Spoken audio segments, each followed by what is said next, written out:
आदरणीय किसान मजदूर युवा साथियों, कल रात में हमारे प्रधानमंत्री आदरणीय नरेंद्र मोदी जी ने ऑपरेशन सिंदूर चला करके पुलवामा हमले का बदला लेने का बहुत अच्छा प्रयास किया, जिससे हमारे देश के जनता की सीना 112 इंच हो गया है। मैं इसके लिए अपने रक्षा मंत्री, रक्षा विभाग के विशेष सलाहकार आदरणीय डोभाल जी को बहुत बहुत बधाई देता हूं कि प्रधानमंत्री के निर्देश पर उन आतंकवादियों को सबक सिखाने का बहुत अच्छा प्रयास किया है। और मैं तो प्रधानमंत्री से निवेदन भी करूंगा कि जम्मू कश्मीर में जो आतंकवादी पकड़े जा रहे हैं उनका फैसला इस पार्ट पे कर दिया जाए। मोदी जी, इनको अपने, एक तो जेल में भारत में इसी जगह नहीं है, और उनको राशन पानी हम खिला करके और क्यों ऐसा करें।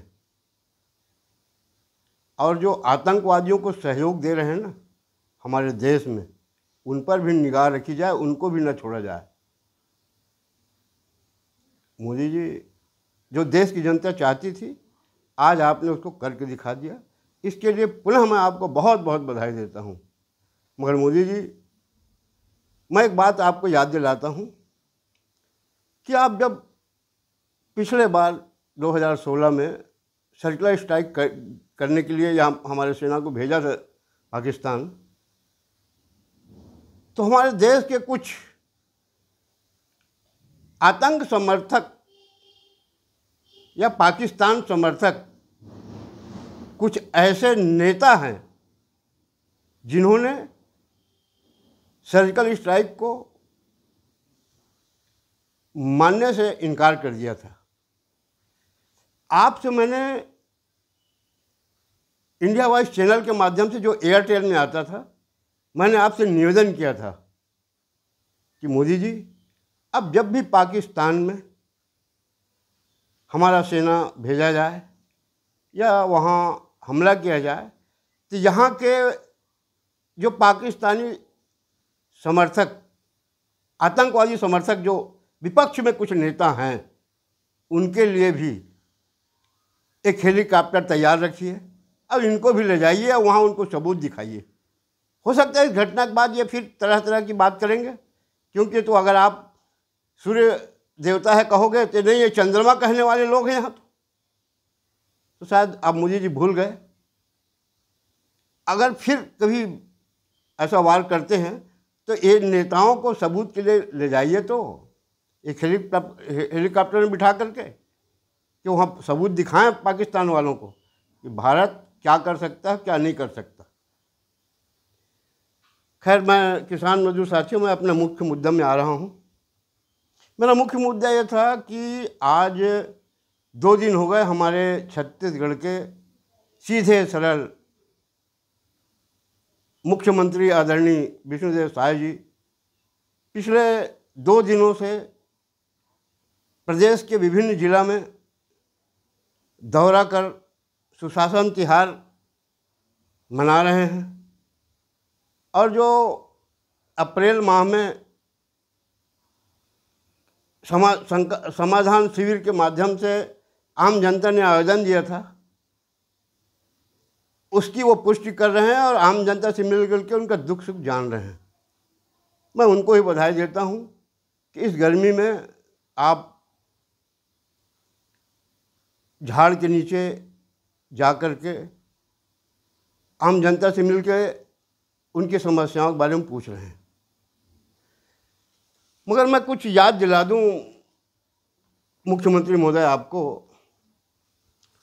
कि ये जो 5 तारीख से आपने अपने विधायक, सांसद, मंत्रियों को भी अपने अपने विधानसभा क्षेत्रों में जाने का या दूसरे विधानसभा सांसदों को जो ड्यूटी दिया है, समाचार पत्रों में पढ़ने को मिल रहा है कि वो वहाँ जा रहे हैं। अब वो घिसे पिटी बात, मोदी जी की गारंटी, पुराना धान फसल का हमने बोनस दे दिया, महतारी बंधन योजना का हमने वादा पूरा कर दिया, धान 21 क्विंटल खरीद लिए, 3100 रुपये में हमने 21 क्विंटल धान खरीदा हमने और 3100 रुपये भुगतान कर दिए। ये घिसा पीटा नारा दे रहे हैं।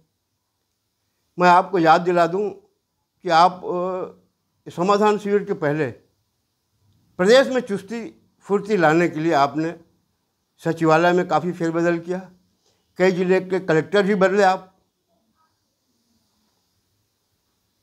अब खैर लंबे अंतराल के बाद मुंगेली कलेक्टर को क्यों बदले आप जानिए। अब बेमेतरा का तो आप बदले ही नहीं, इसके लिए बहुत बहुत बधाई आपको। क्यों इतना दिन लंबा रखे हुए हैं उसको, उसके बारे में मैं आपको आगे बताऊंगा। अगर आपको जानकारी नहीं है तो मैं आपको जानकारी दूंगा, वैसे मैं दे चुका हूँ, आप पर ध्यान शायद उतर गया है। तो मैं निवेदन ये कर रहा था मुख्यमंत्री जी कि आपने अपने घोषणा पत्र में कहा है कि भ्रष्टाचार जीरो टॉलरेंस, इसके बारे में आपके विधायक, मंत्री, सांसद क्यों नहीं बोल रहे हैं? शिविर में जा रहे हैं, हमको मोदी की गारंटी बता रहे हैं, ये नहीं बता रहे हैं कि मोदी की गारंटी है कि यहाँ शराब दुकान खोलना था। इसको ही बताओ ना भाई, कि हम गाँव को बर्बाद करने में लगे हैं।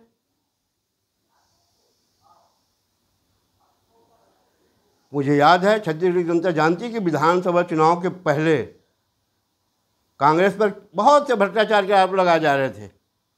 सत्ता में आने के बाद आज तक शायद जी आपके सिवाय, वो भी आप कम बोल पा रहे हो, शायद ऐसे दलदल में फंस गए हो आप कि आपको बोलने नहीं दे रहे हैं, ऐसा लगता है मेरे को। भ्रष्टाचार के खिलाफ ये वही जो विधानसभा में बहुत भ्रष्टाचार की बात करते हैं, कांग्रेस नेताओं में भ्रष्टाचार की आरोप लगाते हैं, इनमें दम क्यों नहीं है कि हमारा सत्ता है, कौन रिश्वत मांगता है हमको बताओ, ये कहने की हिम्मत क्यों नहीं हो रही है भाजपा के नेताओं में? क्या कारण है? महोदय, मैंने सुना है कि भाजपा जो है कैडर बेस्ड पार्टी है और आपने कैडर सिर्फ विधायक और मंत्रियों को माना है। वो चाहे अपने क्षेत्र में कितना भी गलत कर लें, सही कर लें, उसके खिलाफ आप सुनना नहीं चाहते। आप सब एक हो गए हैं। ये जो नगरीय निकाय पंचायत चुनाव में बहुमत पाए हो ना, इसको आप अगला विधानसभा का फैसला मत मानिए, गलतफहमी मत रहिए कि आपने भी नगरीय निकाय के पदाधिकारियों का सम्मेलन रायपुर बुलाया था ना, आपने उनको क्या टिप्स दिया हो तो नहीं जानता मैं, मगर हाँ समाचार पत्रों में जरूर मिला है कि विकास कार्यों को अच्छी गति देना है। महोदय, मेरा एक निवेदन है, भ्रष्टाचार को भी शब्दों में लाइए और इनको बोलिए कि कहीं भ्रष्टाचार की शिकायत नहीं होना चाहिए। अगर होता है तो वहाँ पार्षद के ऊपर भी जुर्म कायम होगा। अधिकारियों को ही आप टारगेट मत बनाइए। मैं देख रहा हूँ जहाँ भी देखो बस अधिकारी में कोई हिम्मत नहीं है जो कुछ कर जाए बगैर इनके निर्देश के। मुख्यमंत्री जी, आपने कोरबा जिले के मदनपुर गांव में स्पष्ट कहा था कि प्रधानमंत्री आवास में अगर कोई भ्रष्टाचार की शिकायत आती है तो उसके लिए कलेक्टर जवाबदार होगा, उसके खिलाफ कार्रवाई की जाएगी। अच्छी बात है, वो भी जवाबदार अधिकारी हैं, उनको भी अपने जो जिला प्रशासन के तंत्र हैं उनको गांव तक, अंतिम छोर तक सूचित करना चाहिए कि कहीं ऐसी गड़बड़ी नहीं होना चाहिए करके। मगर यही बात आपके मंत्री विधायक जहाँ जहाँ जा रहे हैं सिर्फ फूल माला पहनने के लिए जा रहे हैं क्या? हम 1.5 साल से सुन रहे हैं मोदी जी की गारंटी, उसके सिवाय आपके पास कोई शब्द नहीं है। आप भ्रष्टाचार वाली बात बताइए कि हमारे घोषणा पत्र में भ्रष्टाचार का भी मामला है।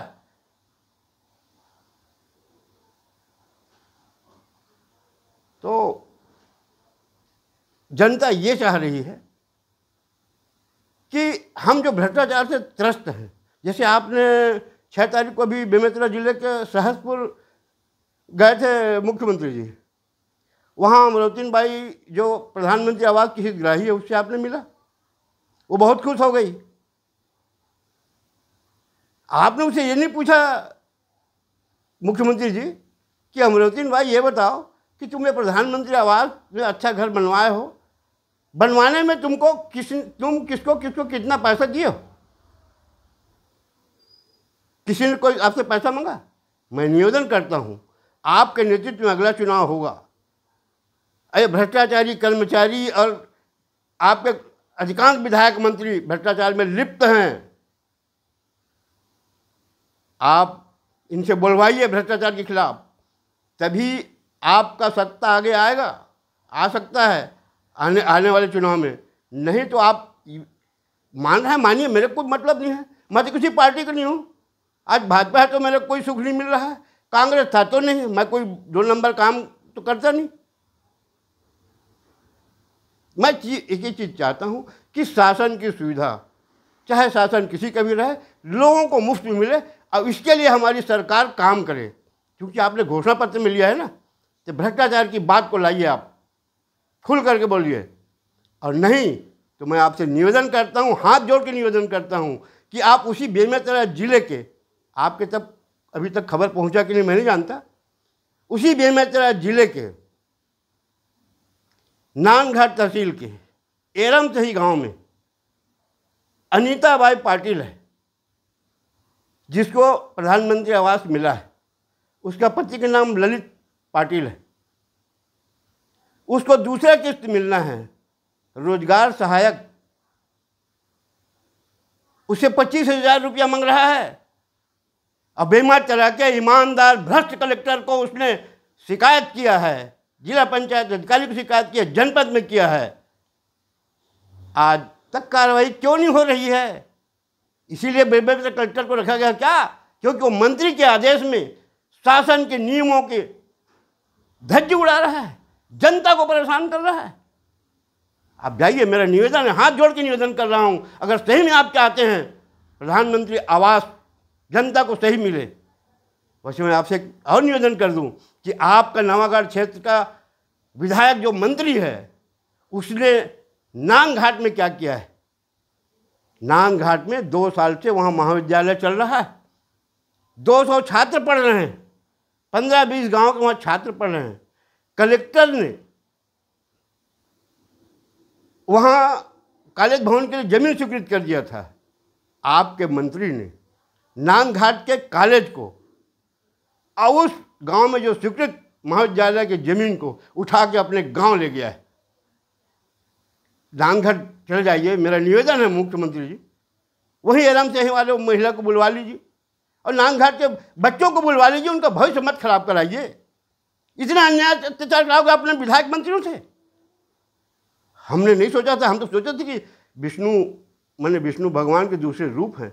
वैसे मैं तो विधायक मंत्रियों को दूसरे नंबर का भगवान मानता हूँ, इनके पास तो वरदान देने के लिए बहुत कुछ रहता है। मगर ऐसे लोगों को अगर आप बढ़ावा दोगे तो अगला चुनाव में सतर्क रहिए, क्योंकि मंत्री विधायकों के खिलाफ अगर आप नहीं सुनोगे, नवागढ़ क्षेत्र में क्यों सफाया हुआ आपका? भाजपा के लोगों को, जो भाजपा को वोट देते हैं, प्रधानमंत्री घर जिनको बनाया है उसको तोड़वा दिया जबरन का आपका मंत्री। आप यही सुशासन ला रहे दिखा रहे हो ना, पूरा प्रदेश में ये बात फैल चुका है कि अधिकांश मंत्री विधायक, वो तो आपके साथ आपका मंत्री खुद कर दिया, 200 बिस्तर के अस्पताल को साल भर तक चेक जारी नहीं किया। तो इतना छूट मत दीजिए, कैडर बेस्ड पार्टी है, इसका मतलब ये नहीं है कि आम जनता को आप तकलीफ दीजिए। सिर्फ मंत्री विधायकों के खिलाफ कोई सुनने के लिए तैयार नहीं हो आप, इसीलिए आपने शायद जनता दरबार बंद किया है। साहिब जी, पुनः याद दिला रहा हूँ कि आप अंतिम छोर के व्यक्ति हैं। छत्तीसगढ़ का सौभाग्य है कि आपको ये मुख्यमंत्री का पद मिला है और हम लोग भी भाग्यशाली हैं।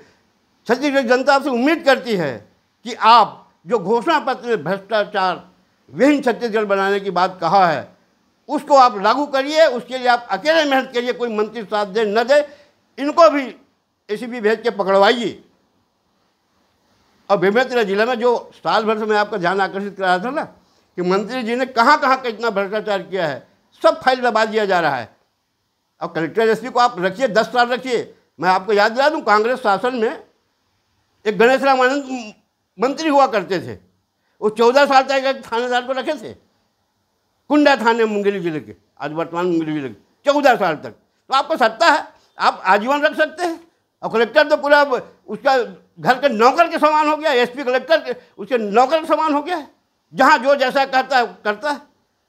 मंत्री के खिलाफ अगर कुछ महीने पहले पत्रकारों ने छाप दिया था नांदघाट और नवागढ़ के, पुलिस भेज के उनको जवाब तलब करवा रहे थे, जो सही चीज़ को न छापे। खैर, आप जितना मेहनत कर रहे हैं उसमें पानी न फिरे, इतना कह के मैं अपने वाणी विराम देता हूँ। धन्यवाद, जय हिंद।